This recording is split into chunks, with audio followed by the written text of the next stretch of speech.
Eat Bulaga ginulat lahat, muling niyanig ang noontime. Pagbalik niya sa Eat Bulaga, ikinatuwa ng lahat. Isang The Bark ads, matatanggal daw. Behind the scenes ng Eat Bulaga Lenten Special pinakita na. Ngayong Sabado nga April 5, ay muli ngang nagpasilip ng isang eksena sa Lenten Special ang Eat Bulaga, sa kwento naman ng Happy Pill, na mapapanood naman sa Holy Wednesday.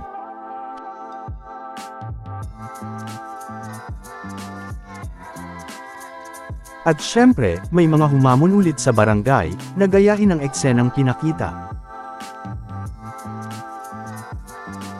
Na kung saan, ay makikita pa nga ang nakakatawang naging reaksyon dito ni The Bark ads Alan Kay, sa mga adlib naman ni Wally na gumanap bilang siya.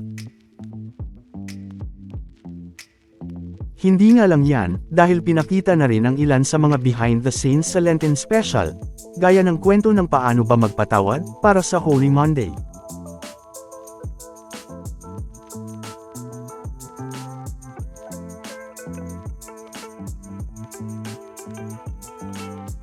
Kasama din ang kwento ng libre ang mangarap para sa Holy Tuesday.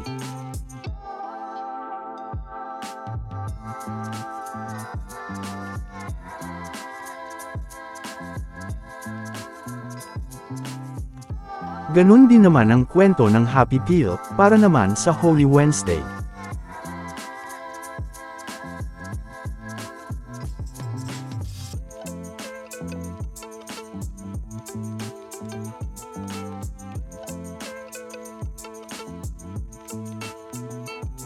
Sa segment naman na Gimme 5, laro ng Barangay Henyo, ay isang pasabog nga ang nangyari, na matatanda ang una nang ang inanunsyo ni Bossing noong Biyernes April 4, sa segment na Sugod Bahay Mga Kapatid, na dapat nga daw abangan ang mga muse ng bawat barangay, sa championship ng Gimme 5 laro ng Barangay Henyo.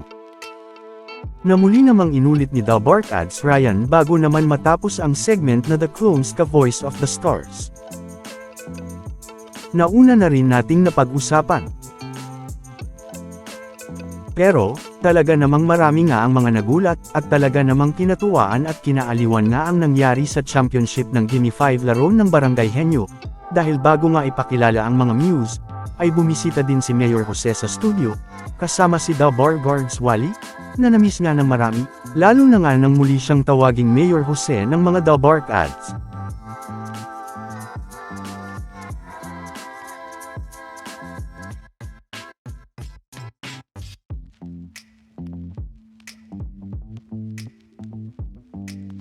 Dito din nga, ay pinakilala na ang mga muse ng bawat barangay, na nakapasok sa championship. Una na nga dyan ay si The Bark ads Karen.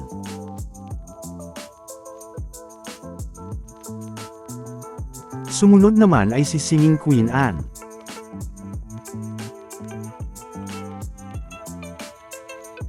Kasama din si Singing Queen Sam.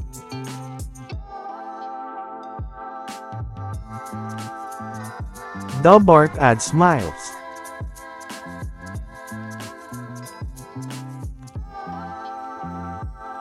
Ian Red.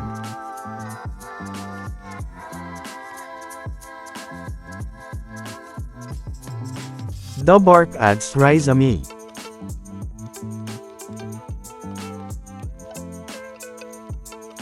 At ganun na rin si The Bark ads Alan.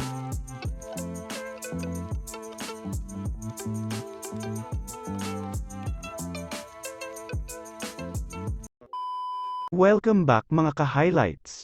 Bago tayo magpatuloy ay maaaring mag-subscribe at i-click ang notification bell para updated kayo sa mga susunod pang videos, at paki-like na rin ang video, share at mag-comment na rin. Maraming salamat po. Dito nga, ay sa 4 na barangay na natira, para maglaban-laban, ay naging dikit nga ang laban sa 2 barangay, pero dahil lamang ng 1 puntos ang Barangay Palangoy, ay sila nga ang tinanghal na Gimme 5 laro ng Barangay Henyo Grand Winner. Na kung saan ay nag-uwi nga sila ng 200,000 pesos, at 100,000 pesos para sa barangay project. Nakatanggap din sila ng 50,000 pesos Hanabishi appliances. Kasama na rin ang kanilang trophy mula sa Gimme 5. Hindi nga lang yan, dahil sa segment pa nga na The Clones, ay pinahanga naman ng isang audience ang mga Dalbark ads, pagkatapos itong pakantahin ni Ian Red. Kaya naman ay sinabi nga dito ni Alan Kay, na mag-audition daw ito sa The Clones dahil sa husay nito. Na kahit nga si Boss Joey ay humanga dito, at sinabing pwede na daw nga itong magsimula sa Clowns ni Alan Kay. Biro pa nga dito ni Alan Kay, na kapag may ipapasok daw sa Itbulaga na magaling, ay may isang hindi gaanong magaling na maaalis sa Itbulaga. Kaya naman ay pabirong sagot dito ni Ian Red, ay siya daw ang matatanggal. Kaya naman, ay makikita nga ang mga naging reaksyon ng mga Dalbark ads dito, na mga tawang-tawa nga, sa pabirong sinabing ito ni Ian Red na siya daw ang matatanggal. At pagkatapos ng kumanta ni Ian, ay pinili nga ni Bossing at Boss Joey ang studio audience na si Ganesh, kaya naman ay binigay na nga ni Ian ang kanyang corona dito, na ang kanyang wig. Samantala, muli na naman ng niyanig ng Itbulaga ang noontime ngayong Sabado, dahil makikita nga kung gaano karami ang mga nakatutok sa YouTube livestream ng Itbulaga. Sa katunayan nga, ay 43 minutes pa lang pagkatapos magsimula ang YouTube livestream ng Itbulaga, ay makikitang may mahigit 75k na, ang dami ng nanunood sa YouTube livestream ng Itbulaga. At makikita naman na may mahigit 20k ang dami ng nanunood sa Showtime. Hindi nga lang yan, dahil isang oras naman pagkatapos magsimula ang YouTube livestream ng Itbulaga, ay makikitang umabot na nga ng mahigit 127k, ang dami ng mga nanunood dito. At makikitang may mahigit 101k naman, ang dami ng nanunood sa YouTube livestream ng Showtime.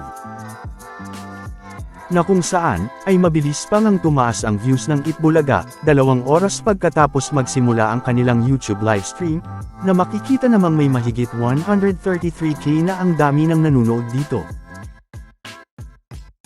At makikitang may mahigit 90k naman ang dami ng nanunood sa Showtime. Pero, mahigit 2 oras naman pagkatapos magsimula ang YouTube livestream ng Itbulaga, ay makikitang umabot na nga ng mahigit 140k ang dami ng nanunood dito. At makikitang may mahigit 92k naman ang dami ng nanunood sa Showtime, sa kaparehong oras pa rin. At kung isasama pa nga ang views mula naman sa TV5 at GMA, sa dalawang noontime, ay nanatili pa rin nga ang laki ng lamang ng Itbulaga, na kinunan din sa kaparehong oras.